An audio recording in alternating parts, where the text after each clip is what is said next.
नमस्कार। सबका स्वागत है एजुकेशन पॉइंट एकेडमी में। तो आज का जो हमारा जो सब्जेक्ट रहेगा वो रहेगा रिगार्डिंग टू ज्योग्राफी। तो इसमें हम ज्योग्राफी के बारे में देखेंगे कि ज्योग्राफी की शुरुआत कैसे हुई है और ज्योग्राफी बेसिकली कितने टाइप्स की रहती है। तो चलिए शुरुआत करते हैं। सबसे पहले हमें ज्योग्राफी के बारे में पता होना चाहिए। तो ज्योग्राफी बेसिकली जो हम इसमें टू टाइप्स की ज्योग्राफी का के बारे में पढ़ते हैं। सबसे पहले आपने ध्यान रखना है कि सबसे पहले आता है वर्ल्ड ज्योग्राफी। सबसे पहले हम किसकी बात करेंगे? World geography. एंड उसके बाद आती है इंडियन ज्योग्राफी। Indian geography.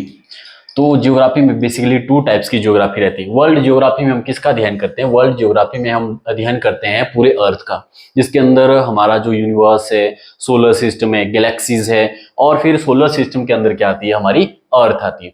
तो अर्थ के बारे में पूरा स्टडी करते हैं कि कौन कौन से माउंटेन कहाँ पे हैं, कौन कौन से जो रिवर्स, लेक्स कहाँ कहाँ पे, पूरा जितना भी जो हमारे वर्ल्ड के अंदर जितने भी जो कॉन्टिनेंट है, कितना वाटर है, कितनी लैंड है, वो सारी चीजें हम किसके अंडर डिस्कस करते हैं? वो हमारी इस वर्ल्ड ज्योग्राफी के अंदर जो है डिस्कस होती है।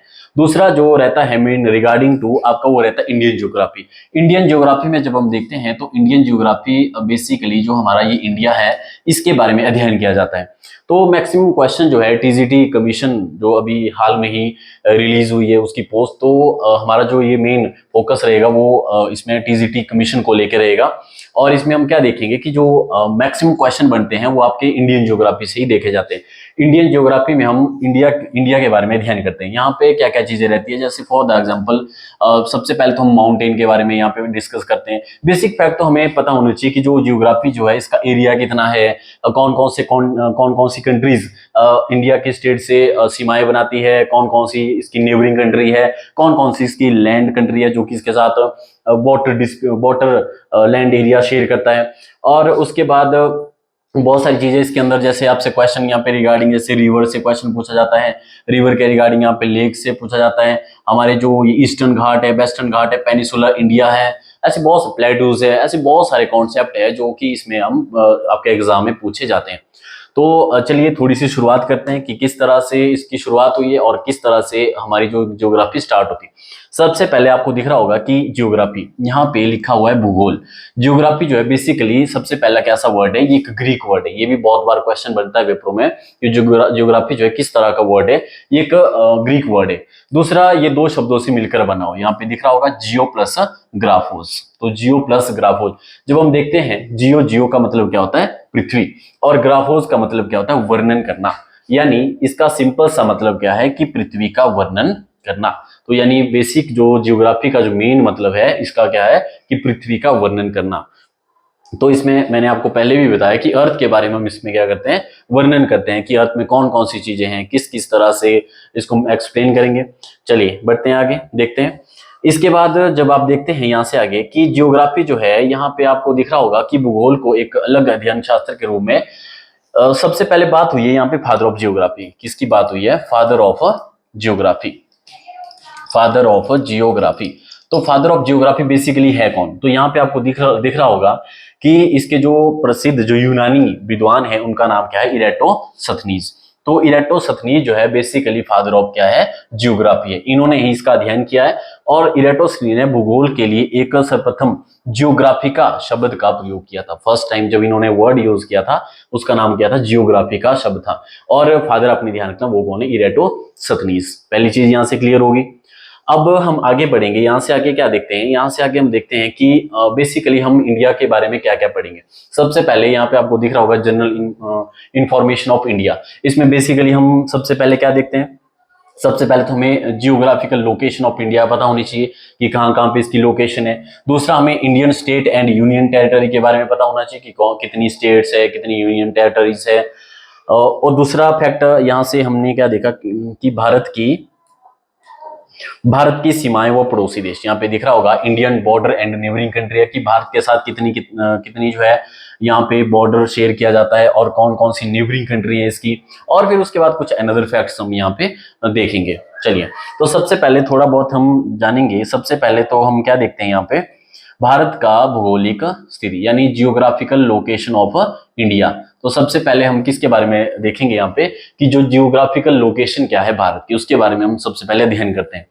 तो सबसे पहले तो हम लोकेशन देखेंगे कि भारत की लोकेशन कहाँ पे, जब हम वर्ल्ड को यहाँ पे अध्ययन करेंगे, वर्ल्ड मैप को अध्ययन करेंगे, तो यहाँ पे देखेंगे कि जो इसकी लोकेशन है वो कहाँ पे है। और इसका नोमेक्लेचर ऑफ इंडिया की नामकरण, नाम कैसे पड़ा है, भारत का नाम कैसे पड़ा है, क्या क्या इसका नाम है, इसको इंडिया के नाम से भी जाना जाता है, इसको आर्यव्रत के नाम से भी जाना जाता है, बहुत सारे ऐसी चीजें हैं जिसके नाम से इसको जाना जाता है। और फिर उसके बाद भारत का एरिया एंड पॉपुलेशन के बारे में हम डिस्कस करेंगे। एंड उसके बाद भारत का अक्षांशीय व देशांतरीय विस्तार, यानी इसको हम लैटिट्यूडनल एंड लॉन्गिट्यूडनल एक्सटेंट जो है इसको कहते हैं। तो चलिए देखते हैं। सबसे पहले तो हम किसकी बात करेंगे, इसकी लोकेशन की बात करेंगे। अविस्फीति, अविस्फीति क्या होता है, लोकेशन। सबसे पहले तो हम देखते हैं किसकी लोकेशन कहां पे, दिख रहा होगा आपको, ये है हमारा वर्ल्ड, ये है हमारा वर्ल्ड। जब आप वर्ल्ड को अध्ययन करोगे तो इस तरह से आपको ये दिखेगा, ये है वर्ल्ड, वर्ल्ड है। तो जब यहाँ पे देखोगे तो यहाँ पे एक लाइन जा रही है, इसका नाम क्या है, इक्वेटर, इसका नाम क्या है, इक्वेटर। इसको हम कहते हैं वैसे 0 डिग्री क्या लैटिट्यूड लाइन है। कैसी है ये, लैटिट्यूड लाइन। तो ये जो 0 डिग्री की जो लैटिट्यूड लाइन है, ये अर्थ को दो भागों में क्या करती है, डिवाइड करती है, अर्थ को दो भागों में। जैसे ऊपर वाला जो है इसको हम क्या कहते हैं, इसको कहते हैं हम नदर्न हेमिस्फीयर, इसको हम क्या कहते हैं, नदर्न हेमिस्फीयर। और जो नीचे वाला है इसको हम क्या कहते हैं, सदर्न हेमिस्फीयर, यानी इसको हम दक्षिणी गोलार्ध कहते हैं, उत्तरी गोलार्ध कहते हैं, और इसको हम क्या कहते हैं, दक्षिणी गोलार्ध कहते हैं। अब दूसरी जो एक लाइन यहां से आ रही है, ये वाली जो लाइन, इसको हम क्या कहते हैं, 0 डिग्री की लॉन्गिट्यूड लाइन, लॉन्गिट्यूड लाइन। इसको हम हिंदी में कहते हैं देशांतरीय रेखा। ये जो देशांतरीय रेखा है, ये भी भारत को क्या करती है, दो भागों में डिवाइड, पूरी वर्ल्ड को दो भागों में डिवाइड करती है। एक तो आपको दिख रहा होगा ये वाला जो पोर्शन, ईस्टर्न हेमिस्फीयर, और ये वाली साइड जब आप देखोगे तो वेस्टर्न हेमिस्फीयर। अब दूसरी चीज, यहाँ पे हम बात किसकी करेंगे, हम भारत की लोकेशन की। भारत कहाँ पे, यहाँ पे आपको दिख रहा है, तो जैसे आपको यहाँ पे दिख रहा होगा, ये वाला जो क्या है, यहाँ पे भारत है, ये इंडिया है। अब इंडिया की लोकेशन कहाँ पे, देखो ना तो ये कहाँ पे आ रहा है, ना तो ये ईस्ट में नॉर्थ में आ रहा है, ना तो ये ईस्ट में आ रहा है, बट ये कहाँ पे आ रहा है, ये इस तरह से ईस्ट, आपका नॉर्थ एंड ईस्ट हेमिस्फीयर में ये लाई करता है। भारत जो लाई करता है वो कहाँ पे करता है, ये ईस्टर्न हेमिस्फीयर और नॉर्दर्न हेमिस्फीयर में ये लाई करता है। तो यहाँ पे देखो क्वेश्चन की फॉर्म कैसे पूछी जाती है, क्वेश्चन की फॉर्म पूछी जाती है कि जो ये गोलार्ध है, हेमिस्फीयर है, अगर आपसे लैटिट्यूड के आधार पे पूछा जाए, मैंने क्या कहा, यह है 0 डिग्री का लैटिट्यूड। लैटिट्यूड के अकॉर्डिंग जब आपको देखा जाएगा, उत्तरी गोलार्ध के अकॉर्डिंग जो है ये कहाँ, लैटिट्यूड के आधार पे अगर आपसे पूछा जाए कि भारत कहाँ पे लोकेट करता है, तो ये करता है कहाँ पे, उत्तरी गोलार्ध में, नदर्न हेमिस्फीयर में, नदर्न ऊपर वाला नदर्न हेमिस्फीयर। अब अगर आपसे देशांतर के आधार पे पूछा जाए, देशांतर इन द सेंस की जो 0 डिग्री का, इसको क्या कहते हैं हम, लॉन्गिट्यूड, इसके अकॉर्डिंग अगर पूछा जाए तो ये कहाँ पे लाई करता है, तो पूर्वी गोलार्ध यानी ईस्टर्न हेमिस्फीयर, ईस्ट वाली साइड।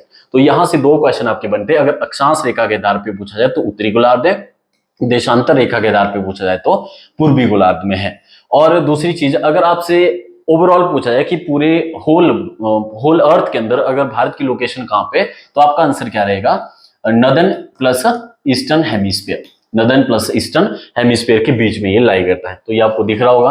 और ये महाद्वीप कॉन्टिनेंट है, तो कॉन्टिनेंट पता ही होगा आपको, है ना, यहाँ से साउथ कॉन्टिनेंट, अगर कॉन्टिनेंट पूछा तो ये एशिया कॉन्टिनेंट, ये आपको दिख रहा होगा। तो एशिया कॉन्टिनेंट में ये क्या करता है, लाई करता है। और भारतीय उपमहाद्वीप इंडियन सब कॉन्टिनेंट के अंदर आता है ना।